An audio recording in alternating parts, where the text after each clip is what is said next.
Marvel की पहली super hero family fantastic four. हम सबको पता है कि इस फिल्म के लिए क्यों एक्साइटेड हैं, पर ट्रेलर में ऐसी चीजें दिखी थी जिसे तुम बाहर बड़े पर्दे पे देखना चाहोगे। तो इस वीडियो में बात करेंगे कि उन्हीं चीजों में क्या अच्छा था क्या बुरा, बिना स्पॉइलर के। और अगर मेरी बातों से तुम्हारे मन में कोई विचार आए उसे कमेंट में जरूर बताना, और साथ ही जो इस चैनल पे नए हैं सब्सक्राइब कर लो। शुरुआत करते हैं इसकी कहानी से। फैंटास्टिक फोर की दुनिया जो मेन मार्वल यूनिवर्स है उससे अलग है। यहाँ पे सिर्फ यही 4 मेन सुपर हीरो हैं, अर्थ के प्रोटेक्टर्स। अब उन्हें गैलेक्टस से इस अर्थ को बचाना है जो कि प्लैनेट्स खाता है। वो ये कैसे करेंगे, मूवी इसी पे फोकस करती है। मूवी चालू होते ही जो सबसे पहली चीज नोटिस होती है इसकी दुनिया जो कि अलग है। यहाँ रेट्रो फ्यूचर दिखाया है, बहुत ही फैंटास्टिक। जैसी वाइब क्रिएट करी है, जैसे कलर्स हैं, बहुत ही डिफरेंट मूवी फील होती है। थोड़ा सा समय लगता है इसके यूज्ड टू होने में, बट वंस यू डिड बस बैठ के एंजॉय करते हो। इसी फ्यूचरिस्टिक वर्ल्ड को कैप्चर बढ़िया किया है, सिनेमेटोग्राफी अच्छी है। इसी में एक चीज अचानक से आती है एंड इट्स माइंड ब्लोइंग, इसका दी स्पेस। जैसे इनका वर्ल्ड पीसफुल और हैपनिंग है, उससे बिल्कुल अपोजिट इनका स्पेस डार्क एंड डेंजरस। उसको ब्यूटीफुली प्रेजेंट किया है। जलता स्टार, उसका डस्ट, लाइट की स्पीड से ज्यादा से ट्रेवल, इन सभी चीजों को तुम एंजॉय ही कर रहे होते हो।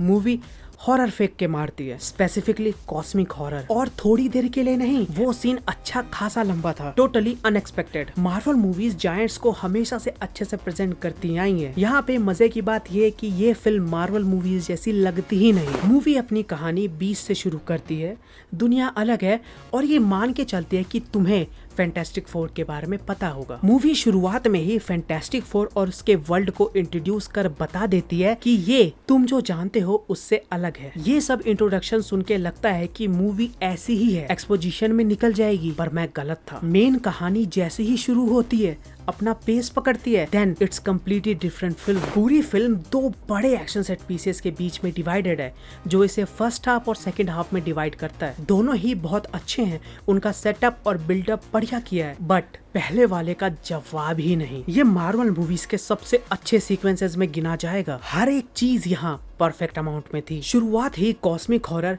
एक स्पेस जायंट दिखाने के बाद होती है, जहाँ का VFX बहुत ही अच्छा था बाय द वे। अब सोचो उसी जायंट से बचना लाइट की स्पीड पर, स्पेस में न्यूट्रॉन स्टार के पास एक ऐसे बीइंग से बचना जिसे किसी चीज का कोई फर्क ही नहीं पड़ता। बढ़ता हुआ टेंशन और मिस्टर फैंटास्टिक की स्ट्रेटेजी, 2 बहुत ही ज्यादा मुश्किल और स्ट्रेस भरे काम, जहां अगले ही पल क्या हो जाए पता नहीं, और वहां इन्होंने मास एक्शन मूवी वाला म्यूजिक लगा दिया। उस सीक्वेंस में स्ट्रेंजली वो फिट बैठ रहा था। इस कॉम्बिनेशन ने थिएटर के अंदर एक अलग ही माहौल क्रिएट करके रखा था। मुझे ये सीक्वेंस क्लाइमेक्स से ज्यादा पसंद आया। फिल्म की ओवरऑल पेसिंग सही थी, जो टेक्नोलॉजीज दिखाई है देखने में अच्छी और इंटरेस्टिंग। बस जो नए कैरेक्टर्स दिखाए हैं उनको समझने के लिए अलग से एक्सप्लेनेशन वाली वीडियो देखनी पड़ेगी। मूवी में बहुत अलग अलग चीजें चलती हैं, पर कभी भी इनका जो मेन फोकस है फैंटास्टिक फोर वर्सेस गैलेक्टस, उससे ध्यान नहीं हटता, जिसके लिए कैरेक्टर्स भी अच्छे क्रिएट कर रखे हैं। जो हम जानते थे उससे अलग। जॉनी का कैरेक्टर उतना बुरा नहीं है जितना मुझे याद है। उसकी और बेन की बैंटर और जोड़ी अच्छी बनाई है। बेन को अच्छा क्रिएट किया है, VFX बढ़िया है,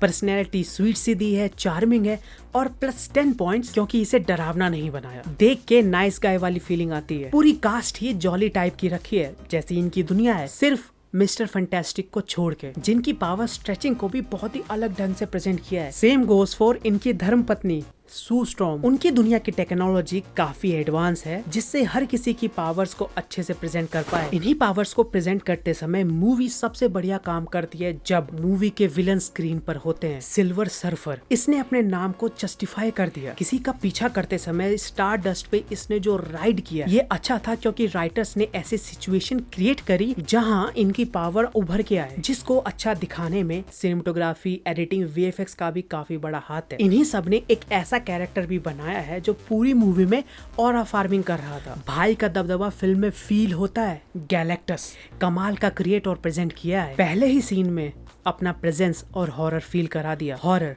जो मार्वल मूवीज में आमतौर पर दिखाई नहीं देता। गैलेक्टस का डिजाइन, पावर, उसका एटीट्यूड सब गजब। MCU के रॉकी भाई लग रहे थे। क्लाइमेक्स में जो इन्होंने एंट्री मारी है पूरी धरती कांप गई थी लिटरली। साथ ही में इसको अपनी आंखें चमकाने के लिए एडिटिंग की जरूरत नहीं है, भाई के पास वो नेचुरली है। अब ऐसे ऑरा फार्मिंग के अलावा मूवी का ह्यूमर भी अच्छा है, जो कि मैंने हिंदी में देखा और कहना पड़ेगा कि इसकी डबिंग कमाल की थी। जो टिपिकल प्रॉब्लम्स दिखती हैं वो है, बट डायलॉग्स अच्छे थे, स्पेशली गैलेक्टस की आवाज, एक जायंट की आवाज बहुत बढ़िया क्रिएट किया है, कहीं से भी लो एफर्ट फील नहीं होता। डबिंग की एक और इम्पोर्टेंट और बढ़िया बात ये इंग्लिश में थी, पूरी हिंदी को अवॉइड किया है, जिससे कैरेक्टर्स जो डायलॉग बोल रहे हैं वो अटपटी नहीं लगती। ओवरऑल मूवी की डबिंग और ह्यूमर अच्छा है। और तुम्हें फिल्म में दो तरीके के जोक्स दिखेंगे, पहले वो जो कैरेक्टर पर नेचुरल फील होंगे और दूसरे टिपिकल मार्वल जोक्स जो रेट्रोस्पेक्ट में फोर्स्ड फील हो सकते हैं, पर देखते समय हंसी आती है। चीजों को एंजॉय करते हुए थिएटर से निकल घर जाते समय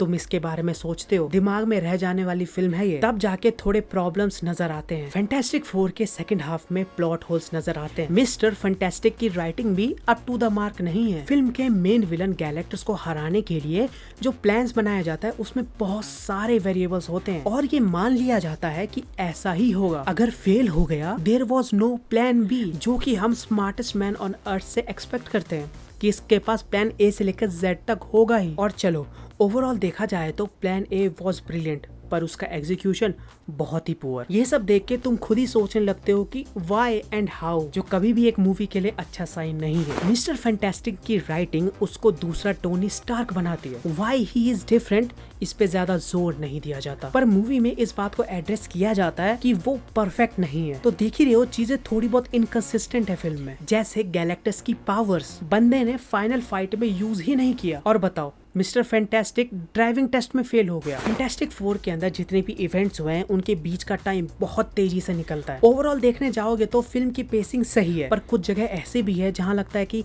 यहाँ फिल्म को थोड़ा ठहरना चाहिए था। कुछ जगह ऐसे भी है जहाँ का ठहराव बहुत अच्छा लगता है। मूवी के अंदर बीतता हुआ टाइम बिल्कुल फील नहीं होता। डायलॉग्स बता देते हैं कि अब इतना समय बचा है, इतना खत्म हो गया, पर बीतते समय का चेंज महसूस नहीं होता। इसी के साथ सारी अच्छी बुरी बातें निकल गई। अब छोटे में बताऊं तो फैंटास्टिक 4 फर्स्ट स्टेप काफी अच्छी फिल्म है। इसका IMAX एक्सपीरियंस तो कमाल का होगा ही। तुम्हें जब भी मौका मिले इसे देखो, तुम्हारा एक भी मिनट वेस्ट नहीं जाएगा। Highly recommended. बाकी ये थे मेरे ओपिनियंस, तुम्हारे क्या थॉट्स है नीचे कमेंट्स में बता दो एंड सब्सक्राइब।